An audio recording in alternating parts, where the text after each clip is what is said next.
I'm curious what you guys think of the new set piece manager. I hate it. I can't believe I hate it. I don't hate it. I don't use it as much as I thought I was going to. What we need in FM26, Kev, Lelujo, I'm on your side here. We just need the do a football button, right? Just press do a football, right? And let it just do its thing, okay? Because even, I love the idea of what you're saying there, Si, a better animation to explain what's going on. But do those animations always work? Because they're going to be designed with specific roles in mind. Yeah, it's about risk taking. So even that itself might need to change. There we go. And decisions, risk taking. There we go. Yeah. That's what I would change. So let's rewind. Yeah, let's just scrap that 30 minutes that we just did. Let's rewind. Yeah, that's what I would change. The names of the mentalities. The name of the mentality is what I'll change. Hello everyone and welcome to another episode of the FM Show. I am of course your host Tony Jameson, joined as always by the dynamic duo of RDF Tactics aka Aaron Falloon and the one and only Si Maggio. Fellas, how are we? Are we well? Yeah, I'm well. I'm cushy. Finally getting rid of my cough, I think, even though I just had to mute my mic. And also, I'm a bit worried about my mic stand as well. I'm currently DIYing it. So I'm using another mic stand to hold up this mic stand. There we go. It will fly off like that. So that's how we're going. Excellent. For the audio listeners, Aaron is using a mic stand to counterbalance his actual mic stand that's broken. Long-term listeners and viewers of the show will remember Aaron's previous mic stand, which was $4. Yeah, so, I'm trying to revert back to that. I'm trying to find this mic stand, the original one, to revert back to the books. I missed Aaron, books. I reckon in about 3 weeks, Aaron, you're just going to be holding your microphone in your hand, just like a Sky Sports commentator. Now. That's YouTube meta. Yeah, everyone does that, holding the mic, grabbing their mic. Yeah. All the big YouTube commentators do it. You watch any YouTube SES, they're holding lapel mics or they're holding mics. I even saw someone holding one of those big thick mics the other day, and I was like, "Why are you holding that? That's literally a desk mic." I have seen a lot of lapel mics clipped in hats recently as well, which has been a thing. But well, yeah, you can clip it on a hat. That's not. What's wrong with that? Yeah, I know that, but. I mean, I don't know. Hi, Si. You well? Hello. Yeah, I'm all right. My eye infection has gone. So last episode, I think my eye was a bit swollen. I don't know if we mentioned it on the pod. I don't think we were too busy re-recording, introducing second yellow card for the 10th time behind the scenes. Oh, what? He's on fire today. I'm behind the scenes. You can behind the scenes all you want with that. This is one. We're back to one take wonder TJ again. I know we are one take because Aaron tried to interrupt you at the start today. And you were like, "No, I'm going on with it. We're going. We're flying. Just going. Yeah, that's it. Absolutely, it's a brave new world, everyone. We're back into one takes. So here we are. So speaking of last week's episode, for those people who maybe haven't seen it, we announced the second yellow card is now part of the FM Show squad. So he will be popping up more regularly on your YouTube feeds and obviously audio platforms as well. But in the last episode, we started putting together an FM26 wish list. Now, whether it's too late in the day or not, or not early enough in the day, we don't really know. But we started putting together some things that we wanted to see in FM26 and beyond. I think it's also fair to say and beyond. And we tentatively called that part one because obviously we didn't think we'd get everything done in part one. So hey everyone, guess what we're doing today? It's part two of the FM26 wish list. And Aaron, we're going to start with yourself, my friend. With me? Yeah. I don't think you got to go last week, did you? So my one was director of football, but I haven't been wishing. You haven't been wishing. Oh, okay. You didn't write to Sports Interactive Santa. No, I've got my football manager bag of magic beans, just like how in the back garden. So, right, Aaron for this one. Well, I mean, that's Aaron. Would you if you could change it because you are known as RDF Tactics? Okay, yeah. Is there anything you would change in the tactics? I was going to say, I know where we're going with this. What would you if you could change something about the way in which the tactic? Do you know, I literally this afternoon was recording a tactic video, and maybe this will spur Aaron on. And I was looking at the different, I was going through the different presets, right? And I was thinking some of these are about how they defend and some of them are about how they attack. Like a gegenpress is about the defensive side, right? Rather than the attacking side. Whereas wing play is about how the team attacks rather than how the team defends. I thought that was like a little bit odd. Like, you know, why? I was just about to say something like across those lines where it's like, yeah, I don't know. I don't really like the very short passing, mid passing, long. But I would like just have simple terms for it, just like short passing or. So I don't want to say FIFA. I don't even know if it's in FIFA, but you know if you're just going for a style of play, right? It's like passing directness. You just have like a few options, just short, direct, or mixed or whatever it is, rather than breaking it down very short and short. Because I think sometimes you get a bit lost in what these things actually mean. Like, what's the difference between short and very short, sort of thing. Yeah. And how does that play out in real life? Like, would you just tell your players just keep possessions at all time? It's just like you always have an aim of scoring a goal, right? So I don't know. I just feel like some of these things should just be a little bit more simple. But then what you're saying about the wing play and gegenpress, right? Then I think again, it's just like it shouldn't be like this was just wing play. It's just like you're focusing your attack down either flank, but you can mix that with a tiki taka or whatever it is. So yeah, I just think I'll probably get rid of the presets, I think that's what I'll change. I'll just get rid of the presets, probably. I mean, but the thing is though, sorry for jumping in, but the thing is, if you get rid of the presets, right, are you then making it more difficult for people who are newer to the game or less tactically aware? Because again, there'll be people who've played this game for 30 years who still don't know their way around tactics. One of them hosts a podcast. But, you know, like, are you making it more difficult? And let's face it, we've had the argument that FM should be more difficult anyway, so maybe it's fine, but... Yeah, I think instead of like getting rid of the presets in general, I think it's just like the terms of what they've got now. And like I was saying, like if you just want possession-based football, if you just want long ball sort of football, then I guess there's presets for that. But rather than... Because for possession right now, we've got tiki-taka, control possession, and vertical tiki-taka. I think vertical tiki-taka and tiki-taka, you could sort of separate the two. But what's the real difference between control possession and tiki-taka? Like, it just says that one's more patient than the other, really. Like, there's no real direct difference between the two. Does it maybe need a little bit more clarity in its description about how it plays? Because it's quite high level. And you know what? One thing I do like about Football Manager is that if there's something you don't know in game, there's often a little bit of a hint or a little bit of description as to what it is and what it does, right? So tactics particularly, some of the new roles come in, you don't really know what a carry-AO is, for example, or a ramdoiter. What do they do? There is a description as to what they're doing. There's a little sort of like animation graphic as well to show you what it would look like theoretically in game. Yeah. So maybe do they advertise a bit more clarity in those tactical styles? We'll use the term tactical styles. And where they could maybe say, right, if you're going to gegenpress, for example, you're probably going to want to have your passing a bit quicker, your movement a bit quicker, you're closing down a bit more, like, but not necessarily give you all the answers straight away. Because I guess when you press the button, it just does it for you, and that's a lot of people do just have the preset, right, click the gegenpress, click the 4-2-3-1, we're away, and it just works. I don't know. Because you're playing Football Manager for a reason, right? Your part of you is going to be into that sort of thing. So I don't think like you're going to go into the tactics screen and everything's just going to be like complete baffling to you. I think more so it's more baffling now that you've got so many different things than things being more simple. So yeah, I don't think you would really need an in-depth guide or a guide to how to play short passing football. I think that would, like the way I can vision it, that will just be there for you, right? Like if you're just choosing your passing directness between short, mixed or whatever, like you're already going down the route of, if you're playing short passing football, then that's already, you're aiming to be possession based. What about a visual animation? If it gave you a visual animation of sort of, I know it does for the roles, but it'd be good if it did it for each of like the tactical. I think it did it. It sort of does for the tactics as well. I think it sort of does it for the tactics as well. Yeah. Particularly when you're setting up the formation, for example, maybe not the style, but the formation. It definitely gives you an animation as to what they look like.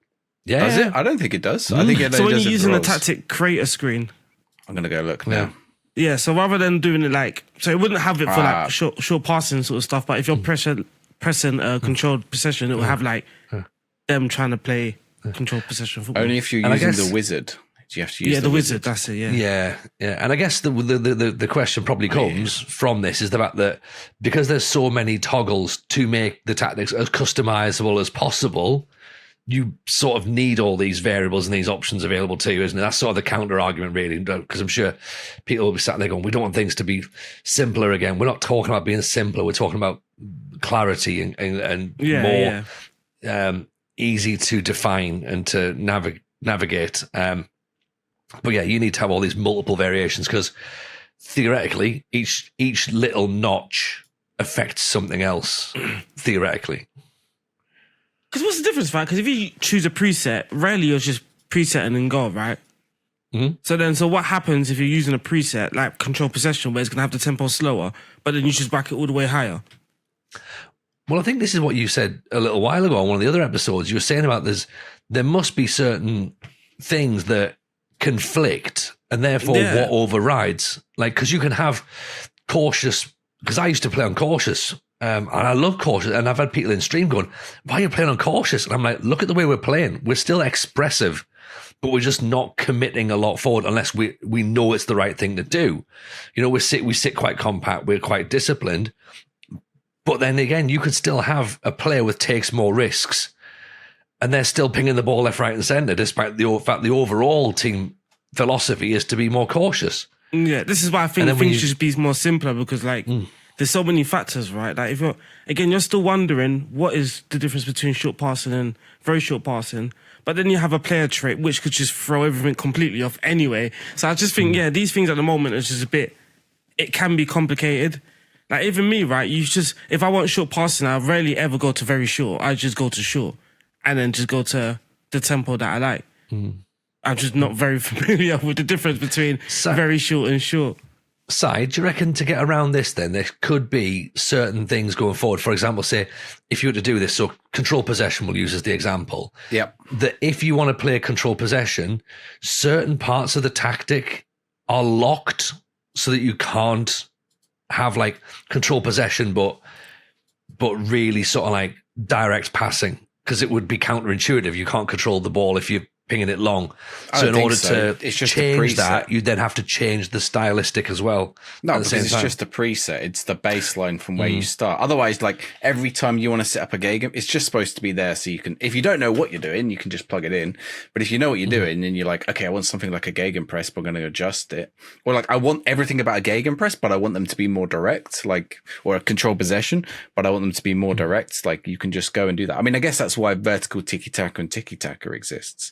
Which, funnily enough, I feel like the animation I've just went and had a look at the animations. The animation for Tiki Taka is more vertical than the vertical Tiki Taka one. It's kind of weird, but it's like, just smooth. I don't even know if vertical Tiki Taka needs to exist as a preset because it's not that different. But this is that's how I was sort of getting at. I think the difference, the amount of presets there are, and the label of them, actually, I don't know. I think it confuses you more than clarity gives you. Like a catenaccio and a park the bus? Or a catenaccio and direct counter-attacking? And then I was going to say, when you're using direct counter-attack and you're looking at the out of possession, that they're all very similar. Yeah, I mean, they're different, but like what a catenaccio is like, okay, it uses a libero. I guess if you do the full preset, it gives you the tactic, the formation as well, in which case it drops the libero in. But if you just choose catenaccio from the drop down, it won't give you any different to the part of the bus or. I guess presets is fine. I don't know. I think maybe it's just too in my face.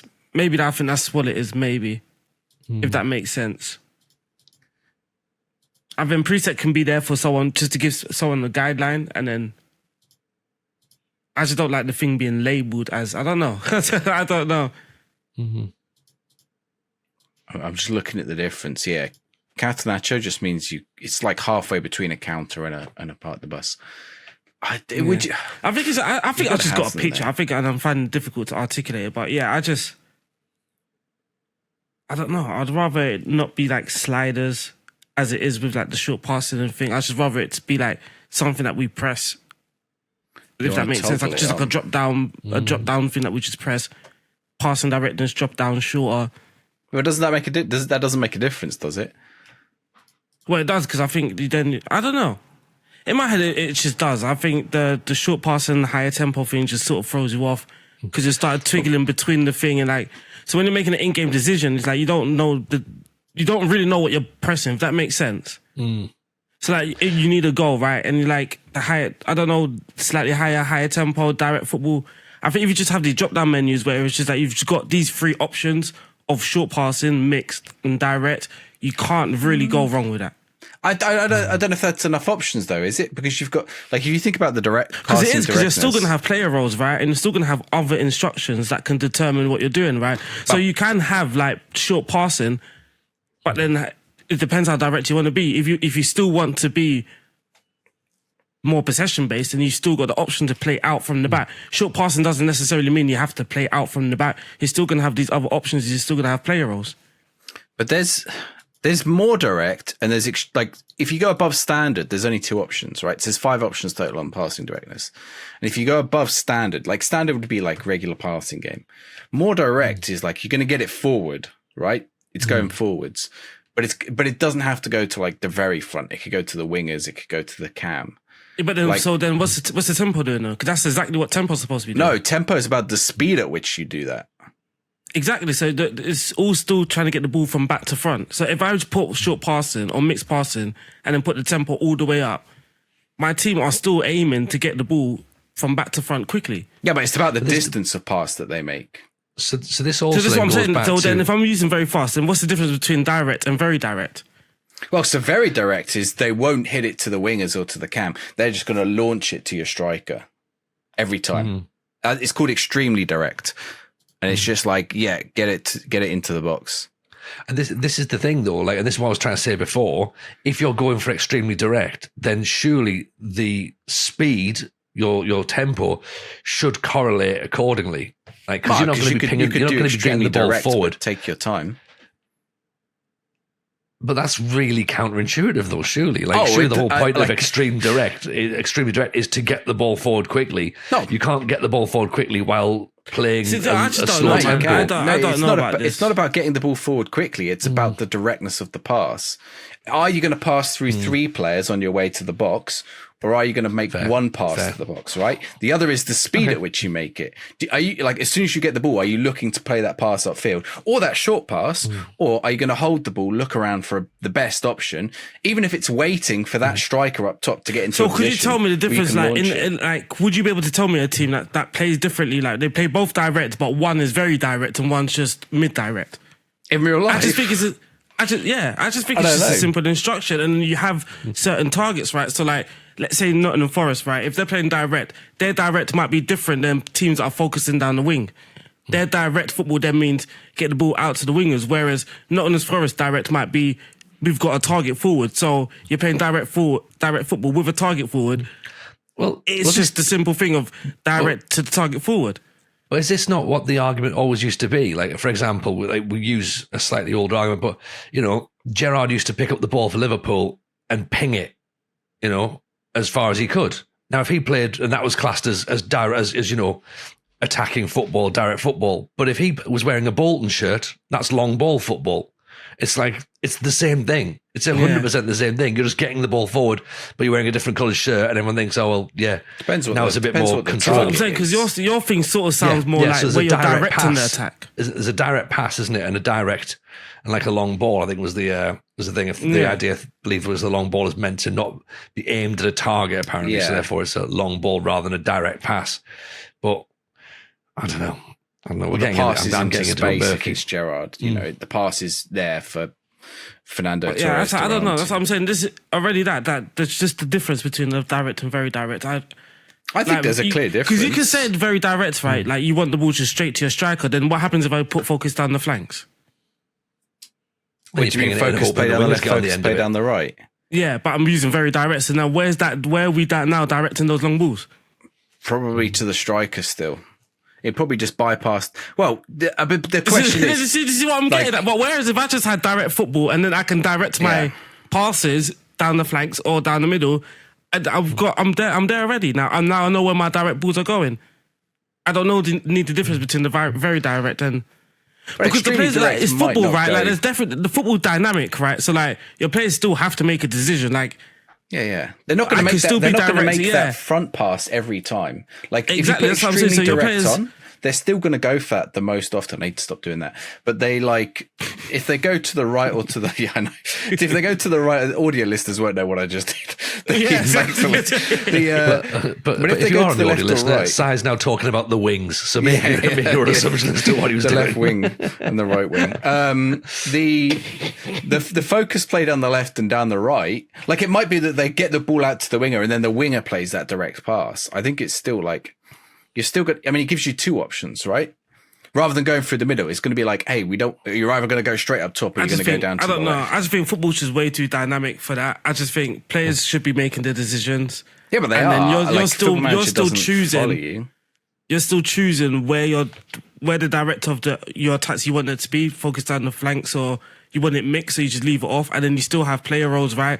Wide target man, like that should me already using wide target man. There should be instant direct play in my team, no matter whether I'm using short. But you should probably look at there should be. That's the whole point of using a target forward. Sorry, that's the whole point. Is that saying now I've got a playmaker and then we're just not going to play to him? Yeah, that would make sense. That's a viable strategy. Yeah, if you've got that, so say you've got the wide target man on, then you would probably look at the data and the pass map. You should theoretically, irrespective of how you play, he should have more of the ball because it should be going out to him. Same with your playmaker, the ball should be going to your playmaker to make more passes. And if then you really focus on giving that player the ball, so, and this was picked up in one of the comments a little while ago about how someone had said that they weren't even sure that you could distribute the ball to a specific player. So again, let's say we're using the target forward, for example. Yeah. You know, when you've got your distribution on, you've got distribute to specific player, you know, so you can make that decision to go, right, it's going up to him. So if it's your wide target forward, it's going out wide to get to the target forward. If it's going to the playmaker, we're going to hit him as often as we can. If it's going to the target man, bang, it's going all the way up to the top. Might not always hit, but the intention is that's your preferred route, I suppose. And obviously, if that route's not on, there will be other routes that they'll try. I don't think you need to do it that way because your target, right? So, I mean, what you're saying is your target. If you've got a target man, they should be aiming for the target man. But there should be like a clear intention because that's sort of. I don't think you like in some sort of phase. In some sort of phase, there should be a thing, right? So if you're using a target man, if my wide target man's on the left and I've got a right winger, my right winger, if he's crossing, he should be aiming for that role. No, he should be aiming where he's told to aim. He shouldn't be aiming exactly for the target forward. No, only if you tell him to aim for the target forward. You might not always want him to aim for the target forward. That literally defeats the whole purpose of the role. No, it doesn't. So, like, if you got to think about that. Surely it does. No. If I put a target forward on the pitch, you know what the opposition does? They put their tallest defender on him, or they put the other defenders. They put two defenders on him because they know we're going to cross to him. So what do I do instead? I play to the striker who's now free. You know, there's a reason to not do it. No, you don't have because the whole point of you using a target forward is that you're expecting him, no matter who he's up against, you're betting on him to win that duel. Maybe, but you don't need to use him that way. As saying, sometimes is it a decoy? Is it just to take someone else out of the pitch and go, right, all right, they're gonna whack the ball up to him, and then when you don't, but no one knows that there's always no one that. Like, come on, because if we're gonna say that, then we're gonna say we might as well just be like everything's a decoy, right? Like you could just do that with everything. But it's about. I want my advanced forward. Like the point in the advanced forward that he runs the channel so you can play into him. It's like I want him to run channels, but I don't want us to pass to him. I want him to be a decoy so he could distract everyone else, and he could. Yeah, because he drags players out, like players moving out of position. Yeah, but that's just how would you realistically set that in the game? Well, that's how you do it, by using a target forward without actually using him, like having to make. Yeah, but then how would you do that for an advanced forward? How would you do that for every single role? Like, what the purpose of those roles are? How would you then set up decoys? Because every role sort of has a purpose. Yeah, they have like a purpose. An advanced playmaker, right? Like what? The whole point of advanced. I suppose, and I'm trying to work this out on the fly, so forgive me if this is wrong, right? So let's visualize it, right? Say, for example, I've got my tactic, yeah. But because then what you're explaining, you're explaining a different role. If I want all my right side to be decoys, yeah, is it not similar to overloads, where you're getting everyone on one side to then create the space on the other side? But the other side's always the target, right? Yeah. So you would then have all of your targets. If we use this example, you'd have all your targets over on the right side, and you'd be looking to like sort of create your overloads here. Your left side, of course, is where you want the ball to go. So you'd be distributing your ball the other way, I think. And apologies if anyone's trying to follow this and we're understanding it. But I think that's how you'd do it. You'd make everyone run in that direction, but then you'd be focusing your play down the other side, because theoretically you'd have more space, because players would be dragging the opposition in. You'd have like your shadow striker would go one way, you know, your winger would attack. Maybe your other winger on the other side might just hold position possibly or exploit space. Maybe that's how I visualize it. I don't know if that's right or not, but that's how it makes sense in my head. I think there's a sole purpose of using like a target forward. I think what Sai's explaining, like he wants someone that, I think that's just a whole different role in itself. Well, it's not a role. It doesn't need to be a role. Like you could. That's what I'm saying. You could use the target forward in that way. If I think about when I don't remember which tournament it was. One of the recent England tournaments in the World Cup. Sorry, Tony, bringing up England in international tournaments. But like, that's fine. Harry Kane was like Harry Kane in the tournament before was like top scorer, right? Got the golden boot.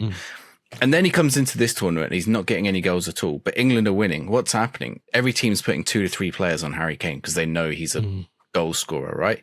You still ask Harry Kane to try and do what he's going to do, because he can't just stand around and do nothing.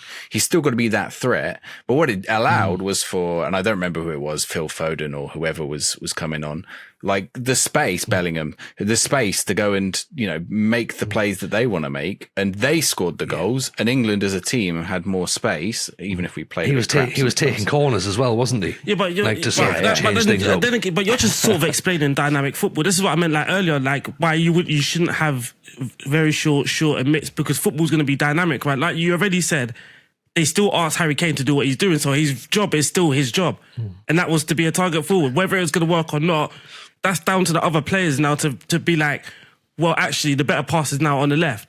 That's not necessarily like designed by tactics. That's just dynamic football, right? Yeah, but they do that. That's just you making a better choice on the pitch.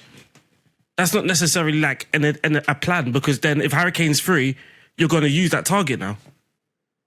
Yeah, because you want that you want him on the ball. I don't know. I think I don't know. So with this, then, are you trying to make the key word there? I think was dynamic football. Are you trying to make the case then that the game itself, the match engine itself, the way that the games are played out, need to be more dynamic, and that football, the longer you're in the save, should theoretically change, and like each match should feel a bit different, and it doesn't just be like allowing for plug and play tactics where you do have to start watching what's going on, and you do have to start thinking about how you try and find space and how, I mean, oh my God, one day if we could just get defensive football to work, that would be amazing. Just sit and work out, right, I'm going to sit deep, soak up all the pressure, and then I'm going to work out how I exploit the space and how I counterattack. Like, I would love that, but to get that physically working in the game where each match feels different, if that's what you're voting for, Aaron, you have my vote, and I would love it, because I hate the idea of plug and play. I would love it, each match to feel different. Like, it's just, I don't think like if that's going to change, then I think other parts of the tactic thing, I think it's going to have to change as well. Possibly, I don't know, more or less roles or whatever it is. More flexibility is what you could do with the roles as well to help you influence what, for those that really want to go in deep, that to help them achieve the sort of football that they want to achieve on the match engine. But I don't know.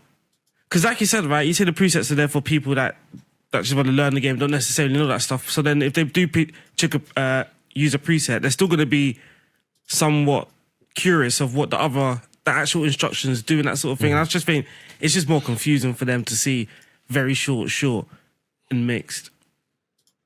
And then see it play out as well. I think that's another thing as well. And then see it play out, because again, like when I'm saying football's dynamic, right, you would use very short passing on the match engine, but then you're still seeing people lob the ball.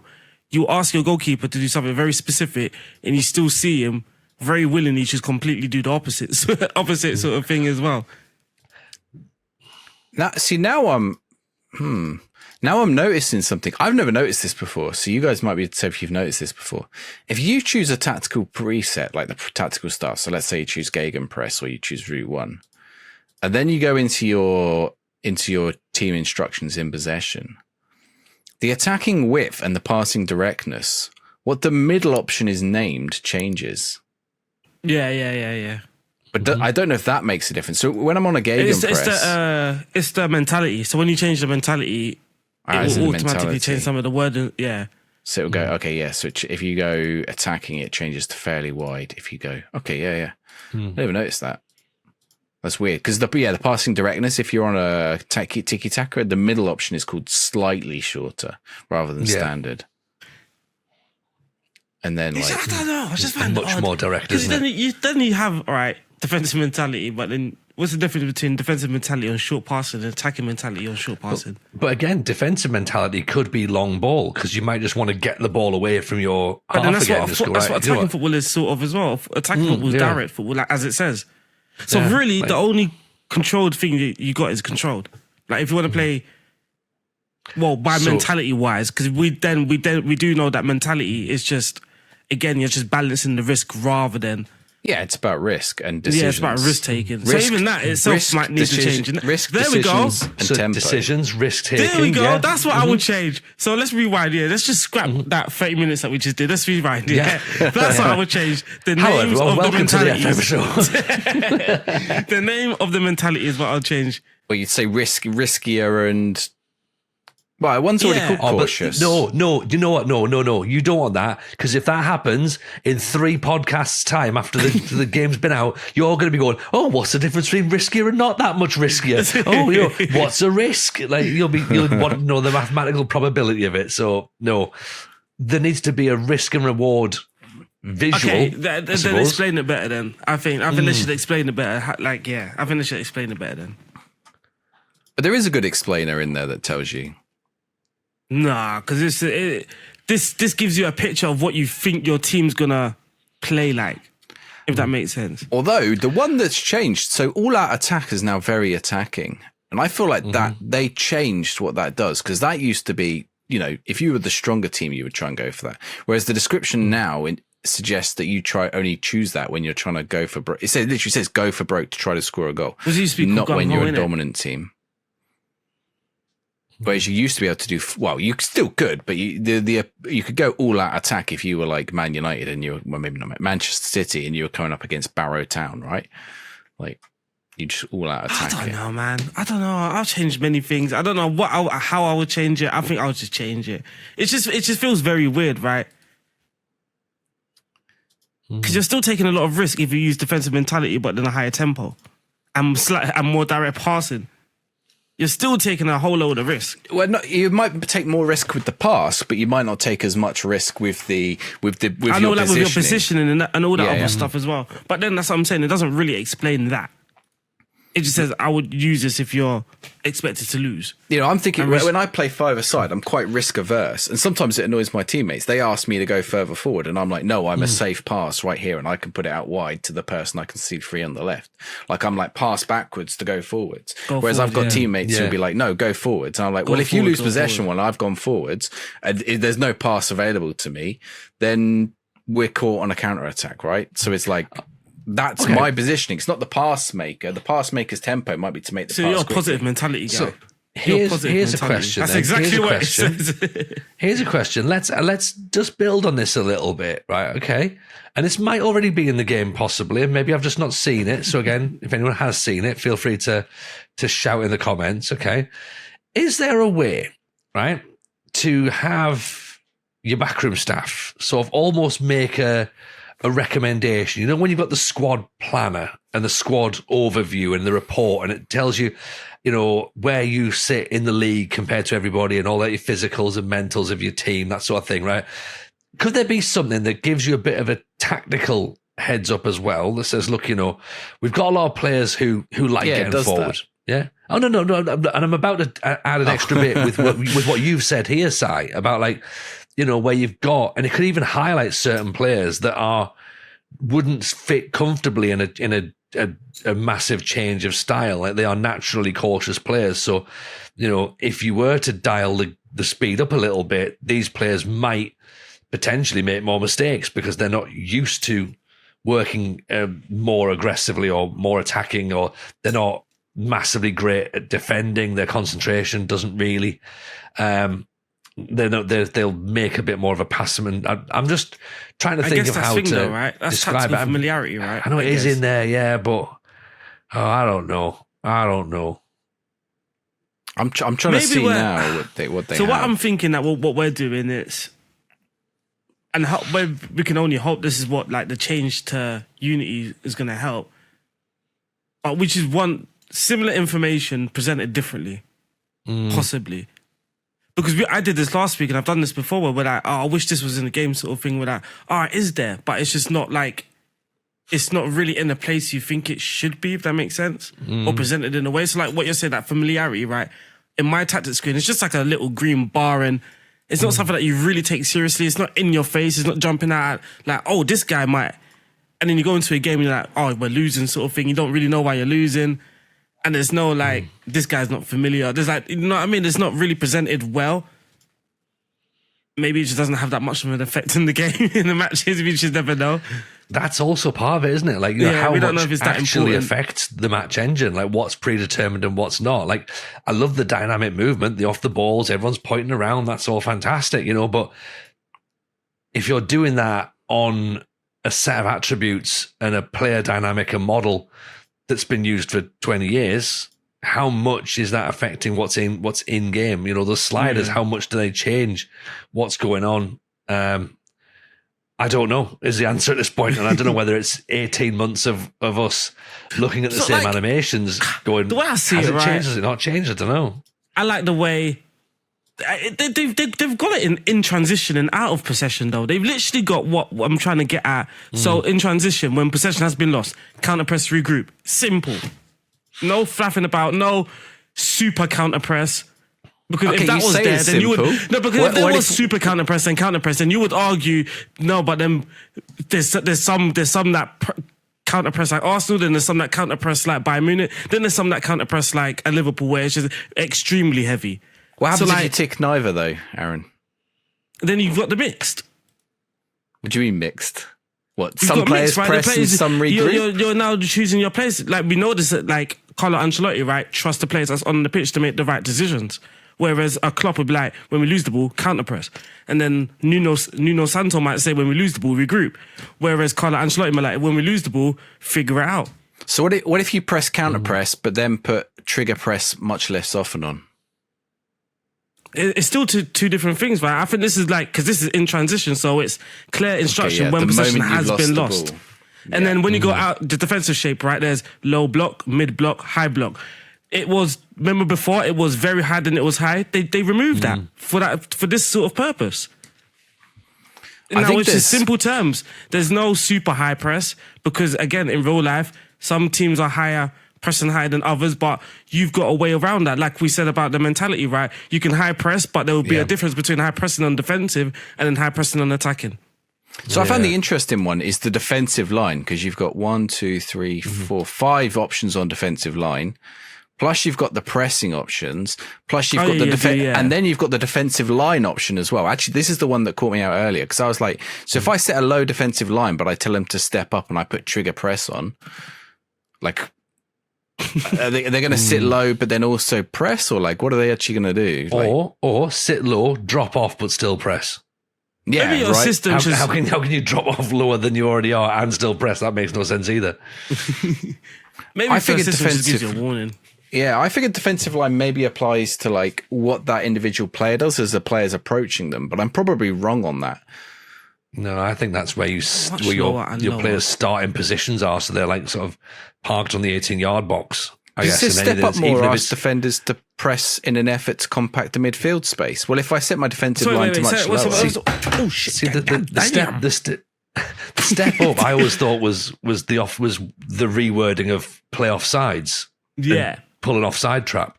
That was my understanding of it. Yeah. That's not what it says at all here now. Do you want me to read it? I'll read it. I'm reading it as well. Step up more will ask the defenders to press typically higher up the pitch in an effort to compact the midfield space ahead of them and give the opposition less room and unchallenged time on the ball. It can, however, be more susceptible having long balls played in behind them. It's the offside trap. Yeah, but the way it's written sounds like if you put where you put your defensive, because it's called defensive line as well. Mm-hmm. So, like, if you put your defensive line on much lower. So, what was the question? What was the question again? I think I might have an answer for it now. So, if you put your defensive line on much lower, which is like dropping them much further back. Yeah.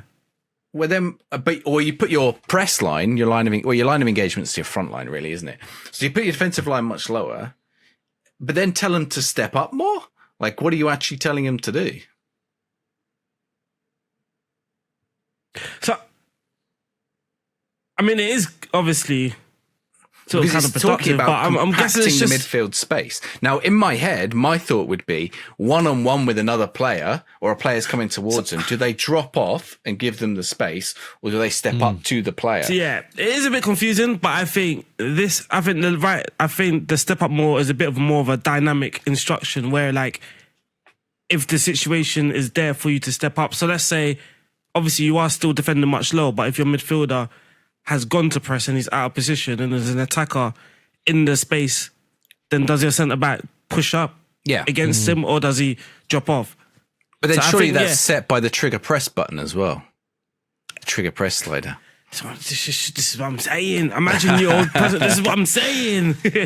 Like, and that's where I would like a visualization for it to show, like, just like an example of, like, if I have this instruction, this instruction, and it will show, like, this is my defensive line moving back, but this is a player being pulled out because of this instruction. And if I knock it off, maybe that player doesn't get pulled out, or maybe something else happens. All right. I'm calling it now, right? What we need in FM26, Kev, Lelujo, I'm on your side here. We just need the do a football button, right? just press do a football, right? And let it just do its thing, okay? Because even, like, I love the idea of what you're saying there, Si, a better animation to explain what's going on. But do those animations always work? Because they're going to be designed with specific roles in mind. Yeah.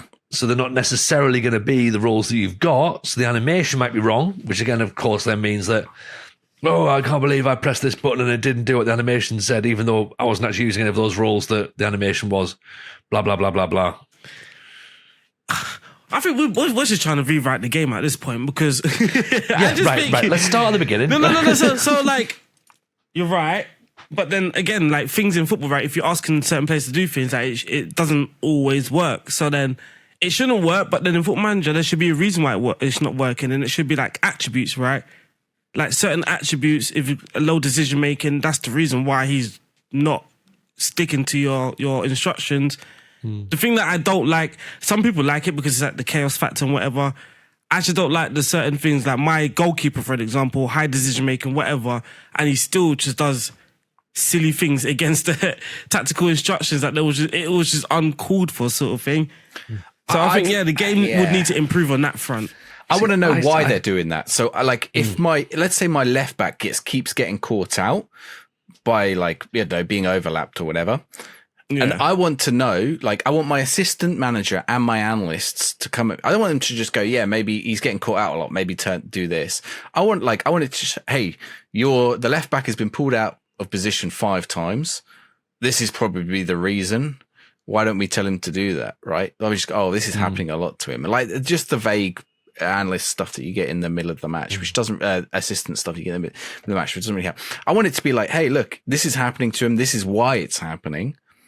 Maybe we don't tell him to, or maybe you tell him to do this, or maybe you tell him to do that. And also like what the consequence of that is. If I tell him to. So rather than giving you the correct answer, you've got like options of answers, like an option of. Yeah, it shouldn't be an immediate fix, should it? It shouldn't be like, tell them to do this and therefore it'll just be better. Because it probably isn't an immediate fix, is it? What you suggest should have a knock-on effect. That's another thing. It wouldn't be an immediate fix, but if you tell him to do something, that's got to have a knock-on effect with another position. Do you know what I mean? Like, so if you say, right, you're being caught in a position, so drop back, well, that means that there's a bit more, you're being a bit more exposed in another part of the pitch. Does that make sense?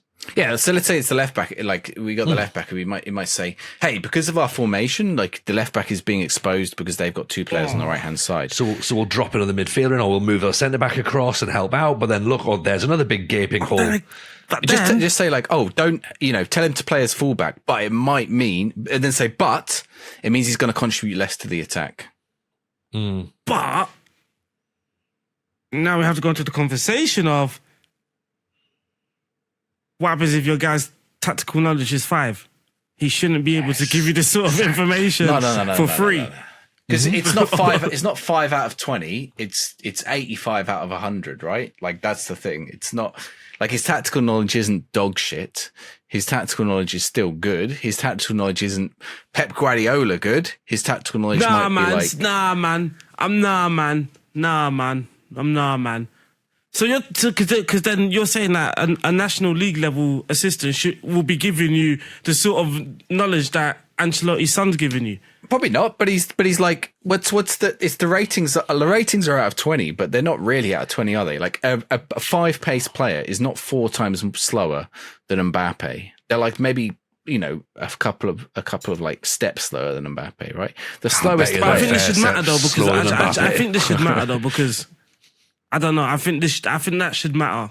Like Mbappe is probably 20%. Assistant manager's knowledge of, because it should be dynamic again. Like, so the ability of the staff member should be to even in correlation to the club and the level you're playing at. And also it should be wrong. Sometimes the advice should be wrong. And because people make mistakes in real life. Like, people make managerial mistakes in matches. Yeah. They get tactical decisions wrong. They get their substitutions wrong. Yeah. Scouts get things wrong. Yeah. No, we do not. Not the scouts that, of course, work on the FM show. They don't get things wrong, but some scouts do. There must be, there must be, because signings don't work out, or there's something they're not seeing something like. But they get it wrong because of risk reward. So like, if the assistant tells you the risk and the reward, it's up to you to make the decision, and then the decision whether it goes right or wrong is on you. Yeah, and again, that could maybe build into your relationships with your staff, where your assistant manager has told you 10 things to do during the course of the season. He's got 8 of them wrong, and then you're coming at the end of the season going, you know what? We need a new assistant manager because you've cost me too many points. Like, but because I don't think that doesn't feel like there's any relationship with my staff members other than, oh yeah, he used to be an ex-footballer, or oh yeah, he's been with me for 20 years. I guess I'll just keep him because why not? You want to have conversations. We're going back to last week. You want to have conversations with your staff members. You want to take them out. I don't want to have conversations, but I just want that extra level of it's a game, right? I think like it's a great idea, but then like I'm trying to picture it in a match where my match is now not taking 30 minutes to complete, sort of thing. Yeah, that's a good point, actually. Yeah. Oh, I tell you one thing I do want back though. I want misplaced passes back. I want that back from FM23. Give me chaos passes. Yeah. Oh, like honestly, because I'm sorry, I don't want to see perfect football every single time. I don't want to see the ball land at someone's feet. Every highlight shouldn't be. Have you downloaded that match engine? No,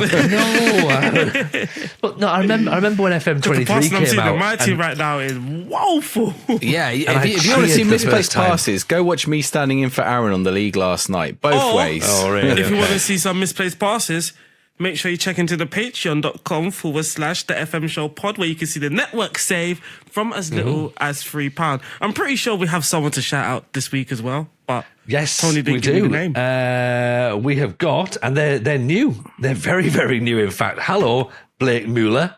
I may have pronounced that wrong, but Blake Mueller. You're one of our Patreon wonder kids, so welcome into the squad, along with Nathan Filkins and Keenan. There you go. There's three from Keenan. Kel's coming in next week, I think. Drop a joke name on you, a Scotch egg. Oh, everyone had a joke. I had a joke for Mueller and a Ramdoitero as well. God damn it. We all had a joke just lined up. Yeah. Or if you want to see more misplaced passes, there's a charity football match that we're all taking part in August. I think I'm scaring Callum a bit. Yeah. You need to tell Callum you can play. No, I think right. I'm still trying to get some solid confirmation from the missus. Yeah. What else are we changing then? Well, let's change the subject before Aaron gets himself into more trouble. Like, you know what else? I'm changing the missus. I want the option to leave my wife in game. That's what I'd like. I mean, let's stay on the theme of like the tactics. I'm curious what you guys think of the new set piece manager. I hate it. I can't believe I hate it. I don't hate it. I don't use it as much as I thought I was going to. I think gameplay-wise, it might be better, but I think customizability, it's worse. Yeah, I don't understand. I thought that was the whole point, that you have the ability to be more flexible, more customizable. But I just get very frustrated when, like, so we're talking about Football Manager, right? And then when you're watching the game and you can see just like a simple throw-in outdoing you, and you just want to go into your tactics and just move someone into position to stop that happening. But you've just got these...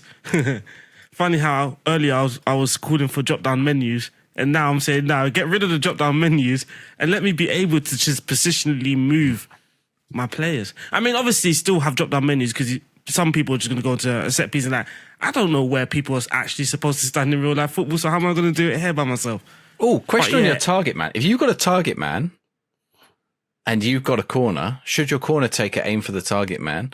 What if you tell him to take a short corner? Nah, I think then because you have a set piece routine, and then I think like by logic, your target man would be on the end unless you've got an even better centre back. Again, could be a decoy. Could be the old Arsenal tactic where it's like everyone rushes to one side. Has already figured out the FM26 corner cheat. You know, I've got near post corners on, and they never take a near post corner. They always tick it to the edge of the box. We score quite a lot from the edge of the box, but I'm like, I don't understand why the game's doing it. Like, I've got near post corners on, put it on the player's head on the near post, and about 30 to 40% of them they send to the edge of the box, and the player from the edge of the box shoots. But didn't we discuss this before though, about like the corner attributes and the crossing attributes are more crossing's more imperative in decision making again? Oh, I don't know. We've been playing this game for too long. We don't know what works and what doesn't work and what's meant to affect what, and it's getting confusing now. I found out 3-3 up top is a meta again. I didn't realise this until the other day. That's why everyone's playing it in your league, isn't it, Aaron? Yeah. I didn't realise. I thought like the meta was a 4-2-3-1, but apparently right now it's a 3 up top with 2 I wouldn't change that. I'm all for meta systems. 2 on false nines. And like that takes me back to like FM22. Everyone showed up in the playoffs playing 3 strikers, and you're like, what are you doing? Like, why is this? They're all target men. I'm for meta systems in Football Manager. I wish in saves it was dynamic, like how it is in football, right? So like 1 minute everyone's using the 4-2-3-1. Someone rocks up in England with a back 3, and then everyone's like, holy, let's try this. And then half the world is playing the back 3, and then people are like, nah, we're reverting back to the 92 4-4-2s. And then I would like to see that happening in game, I think.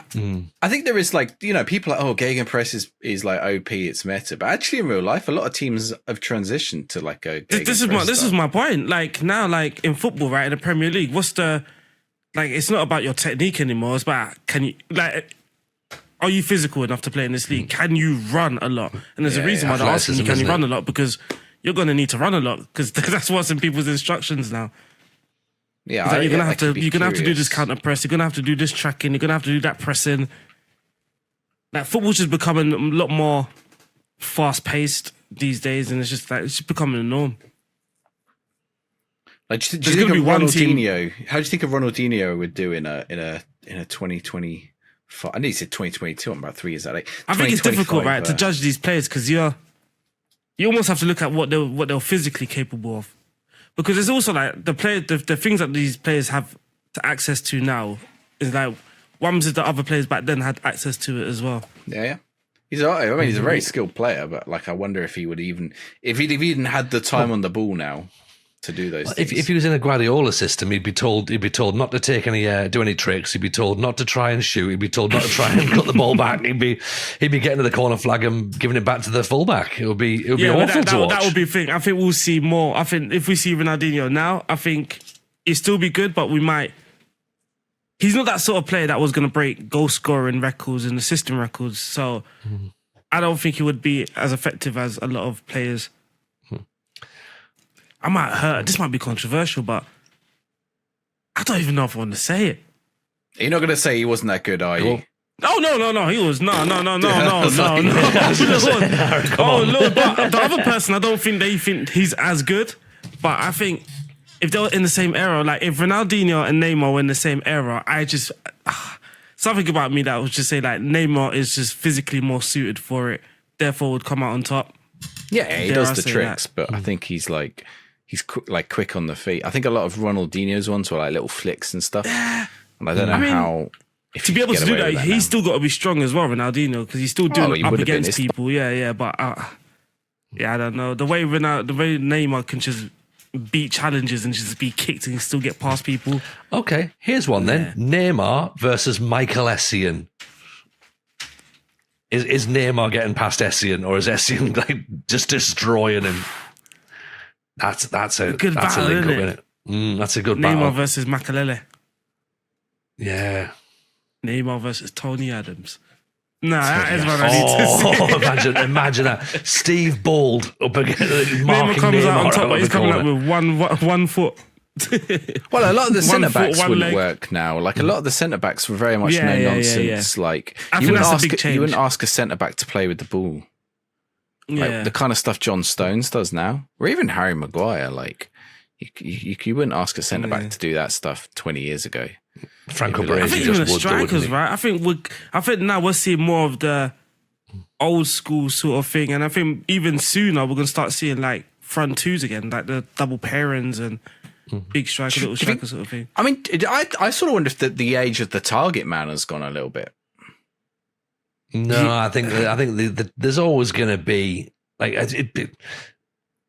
someone like genetically plays like genetically. If you see a big player, you go, do you know what? Yeah, he changes the way we play a little bit.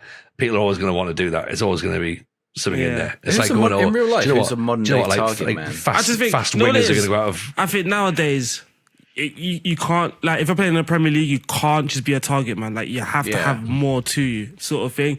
And I think this is the issue with like Arsenal signing, like people's issue with Arsenal signing this Gyökeres guy is that he's just a goal scorer. Like, there's nothing fancy. You're not going to see step overs and fancy hold up, fancy link up play. You're just going to get someone that's just, he's determined to score goals. Like Alan Shearer, right? He wasn't technically gifted. Like, it's difficult because some of the goals he scored is like, that was just amazing, but he's not a Bergkamp, right? But his job was just to score goals. Like, he's just a goal scorer.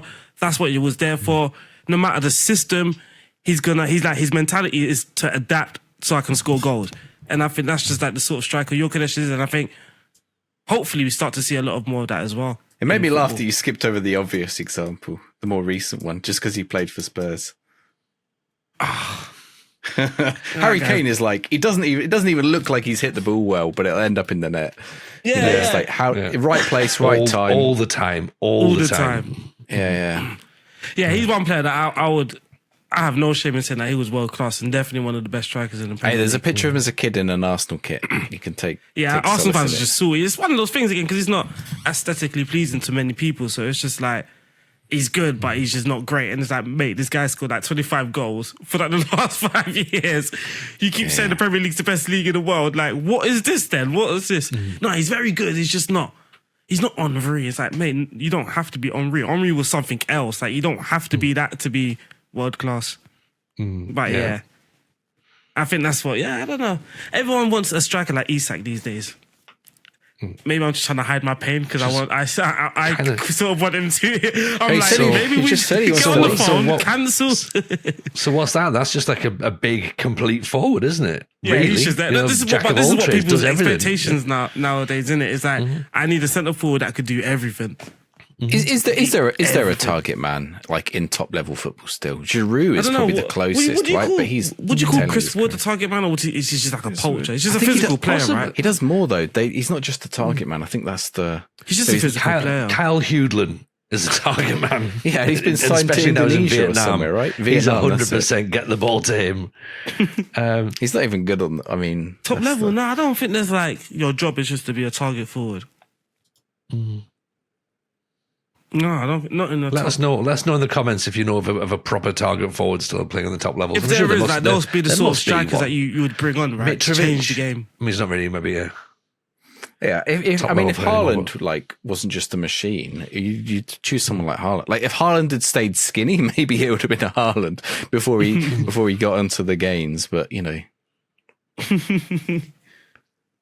I don't think there is now. I don't think like that's a role. I don't know. The role exists. Like the role doesn't cease to exist, but I don't think it's like Enganche as well and Romdoita. I think it's too static as a role, like literally and. Well, both literally. But it's just like the target forward, the target man. Yeah, yeah. Got to say target forward side, man. We can't get cancelled. Target forward. Oh, yeah.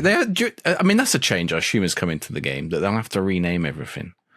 Yeah. Oh, did they say they already did it in the game? Well, target forward is in there because of the change from target man. Oh yeah, they have. Yeah, right. So they have changed them all already, right? Yeah. Oh. Is a libero become a libera? You'd have to tell us that one. I don't know. My grammar isn't that good in Italian. Do we have to have a catenaccia? Possibly. Oh no, that's the formation. No, so we don't need a.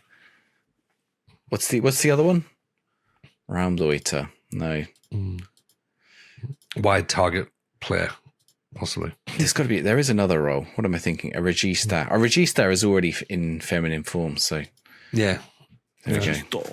A registo. And then with all of this, of course, we've talked about the tactical side of stuff. That's just in reference to potentially how the men's game plays, and then of course the women's game might play differently as well. Again, so could have an extra layer of tactical styles to learn because. Theoretically, all the animations should potentially work differently. Sorry? Penalty training would be good. I hope someone doesn't go Chicharito on us. No. Oh, man. I am wearing an LA Galaxy shirt, to be fair. I'll be pressing the LAFC. It was LAFC. Which one did Chicharito play for? He played for one of them, didn't he? Galaxy, I think, wasn't it? I think it was Galaxy. Oh, he's bold now. It's funny though, right? Because everyone was like sort of trying to take the piss out of that, and then the next day when there was a penalty shootout, like some of the saves that you saw, which like, so why is no one mentioning these saves then? I didn't realise he was bald now. He's like shaved all his hair. Anyway, less said about that player, the better. He's the Mexican Joey Barton now. Yeah, I think for the women's football, I just hope we still the drama. Because the drama it's good. Like it's good. It's good. Yeah, it's mental. So I hope. Can you actually train penalties in training? I need to check whether you can actually train. Yes, you can. If it's before a cup game, you get an option to train penalties. Oh, only before cup games, really? No, you can train it. You can train it. I've got it here. Just looking. Oh, is it? Oh, yeah, it definitely gives you the option before cup matches. Oh, it might be before a cup game there. That might be why. I wonder what. Yeah. No. Because I don't think you had to practice it during the season. I could be wrong. You do. I don't really do training, so penalty training. We used to do it at the end of every session, like when I used to do at school. I think it was hockey. We did penalty taking. Penalty hockey's a weird. Training session. Penalty corners. Now we're talking. Yeah, hockey's penalty weird. Corners. Because in hockey, you don't have essentially to a set piece. Hockey, it's not a static piece. You can dribble the ball and then, a bit like the dribble from the halfway line. And then take the shot. It's like a one-on-one. Is that what you would change about football? I think that's a side change there. I would add more sticks, to be honest, into football, just to really sort of like mix it up a little bit. What, like a post in the middle of the goal? No, just arm people. No, I'm about to say not another bloody woodwork. What if you had a bigger goal and then a smaller goal inside it, but you had to get it like between the two? So that would move into basketball, right? 5 points in the middle, and then 2 points if you get it in the outside. I mean, that's Gaelic football. They do that, right? I think they do. What I would like is I'd like a moving goal behind. So like literally whenever it says they've moved the goalpost, literally like, and if you manage to score in that, then everyone loses their minds and there's like fireworks go off and stuff. It'd be brilliant. Are the goals smaller in women's football? No, it has been suggested, hasn't it? Because naturally they got the players. I don't know how that shorter. will come off if I say it, but I think that's like one of the things that I've always like been like big on, like, because I've seen it, right, like working in women's football, and it's just like I think the goals are proportionate for men's football, like the average size of male like goalkeepers, but then the average size of women's bar. football is like, yeah, it's just, I don't know. It's just, yeah, it felt a bit like it didn't seem right. I think that's why there's been quite a lot the size of the pitch felt corners, like, isn't it? Yeah, the size of the pitch was fine. Like, there's no issue with that. It was just the goals and just the average size of the goalkeeper. It's just like, it felt certain strikers in the league were smart enough just to hit it in places where it's very unlikely the goalkeeper's going to be able to reach there. Even if the goalkeeper was standing in the corner, it will be difficult to reach it, sort of thing. I was looking at like some of the tall players in the women's game, and it's like 6'2", and like they're a giant. Like, is it Renard? I think the French player. She's like 6'2", and it's like suddenly she's a giant towering centre back that can score goals. Whereas like in men's football, a 6'2" centre back barely literally average, right? Well, we were about this 11-a-side game we've got coming up, charity game, Slough, 16th of I need to say October or August. Not July, Aaron. We're about to say, don't be changing the date again. Yeah, 16th of August, 11:30 a.m. and everyone can come and watch. Proceeds go towards Mind Charity. And so Callum the other day asked us for our positions. And I was like, well, like when I play five-a-side, quite often I'll, like I said earlier, I'm quite risk averse. I'm quite risk averse when you're the last man. I don't like people who mess about when they're the last man. Like if they do it well, I'll applaud them. But at the same time, I'm fuming if you lose the ball as the last man. Like if you're a centre back and you go 1-on-1 with a player and you lose the ball, what the flip have you done? I'm just fuming when there's no one there. Like even if centre back, sometimes he might have to run forward. Sort of thing is like. If you see someone running forward and you see no one's there, didn't get. I'm the same. I'm always like, I always think every player's got to have a safe pass. Like whatever happens, they've got to have a safe pass. It can be back to the goalkeeper, but there's got to be a safe pass, and they've got to be able to make it. But like, so I was like, right, so like, I would be fine as a centre back. But like, I'm only 5'9". I'm like, I'm not playing centre back in 11-a-side. Like in 5-a-side, is about 5'6". Sorry, it's free. Sorry. So yeah, I'm like, okay, I'm not playing centre back. We won't play centre back. But we are playing against fans, right? Yeah, but but that doesn't mean that like there's a good chance they could be better than us, Aaron. There's a high probability that they're better than us. We've never played together. These guys might play together on a weekly basis. They're playing against. I mean, for me, I'm 45, right? So all they have to be is less than 45. Yeah, I've got one knee. So what they need is another knee. Tony, you're going to phone up Steve, right? Get him in the team. Yeah. He's coming down. He's going to be. He's going to pretend to be someone else. He's going to be RDF Tactics around and can't turn up. Sid Stevewell. We're going to register Sid Stevewell. Yeah. So yeah, well, I moonlighted as RDF in the league this week, and it was going quite well. I was 3-0 up against Dr. Benji. Can you believe it? And he turned it around in the 80th minute. 4-3 I lost in the 80th minute. Oh, you lost to 0-4. I know. He didn't even bring on that player. I'm sure Dr. Benji will talk about that on next week's episode. Yeah, well, he did ask to come on the pod before that, and I've warned him he's not allowed to announce the showdown unless he's actually going to bring back the showdown. But then he definitely wanted to come on after he turned the match around. So there we go. Right. Shall we? On that note, should we wrap up then? And go and get our network save on the go, because obviously our Patreons are enjoying the FM show network save in Serie A. I mean, they're enjoying it. I'm not really, but it's fine. We're closing in on January transfer window. We're going to hit the January transfer window. We are. And anyone who is a Patreon, please suggest players that I can sign to make my team better. And if any way that we can injure some of size. You are? Norshine. I'll tell you when we're in the network game. Norshine. I've got a feeling this is going to be a made-up name. I'm going to try and fool me again for clips. I'm trying to catch the joke. His first name is Ray. Okay. Yeah. See. I'll get you with one. I tried to get you with that in your stream yesterday, and you weren't. You were just like off on one about bicycle kicks. Yeah. I spent 25 minutes trying to confirm what was a bicycle kick, what was a scissor kick, what was an overhead kick, and Wayne Rooney's definitely comes off his shin pad, so it's not very good. I was properly on one ranting yesterday. It's great. We might have another rant here because I think that makes the goal better. No, it doesn't because it's well, right. No, because it's wrong. Okay, because if it's come off your shin pad, then it can't be good. Yeah.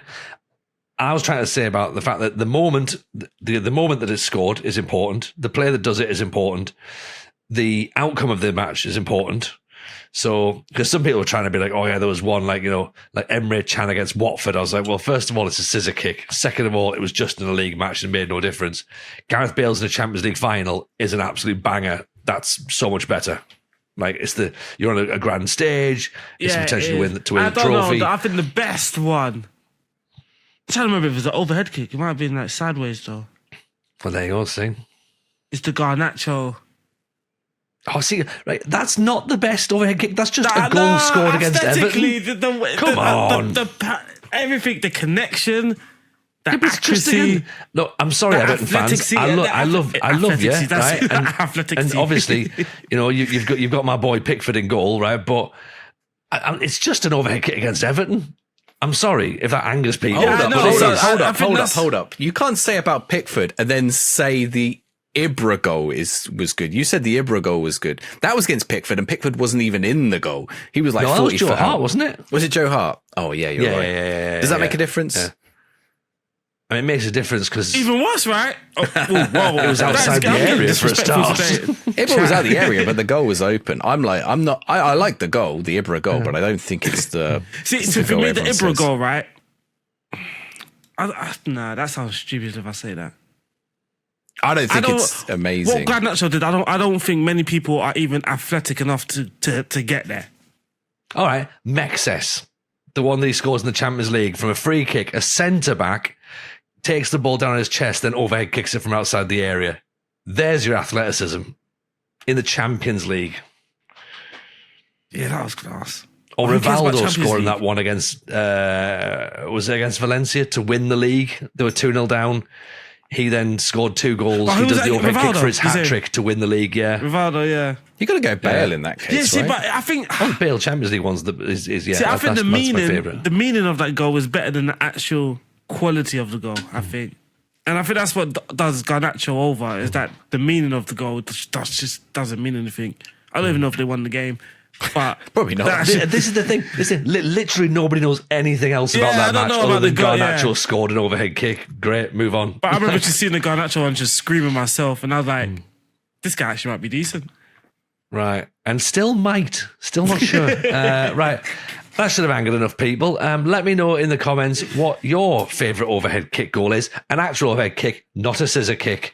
And then we'll we'll pick a winner. Mike's doing scissor kicks now. Microphone gets incredibly excited at the prospect of watching loads of overhead kicks. There was a ball flying in and it just went for it. Yeah. I'm going on YouTube something about overhead kicks so I can talk about it on Patreon. Aaron's microphone stand's just done a better overhead kick than Wayne Rooney did. So, right. Thank you, one and all. We'll be back next week. If you want to follow us on social media, you can do. It's the FM Show Pod. And as you know, Patreon is www.patreon.com. I've done it wrong. You do it. I take the mick out of you lot. Patreon.com/the FM Show Pod. Excellent. Lovely. Cool. Right. Thank you, everyone. Let us know about your overhead kicks. Let us know what you think tactically needs to be improved in FM26, 27, 28, 20, whatever. And see you all next week. Bye now. Yeah, that Gareth Bale one was clean. Toodles.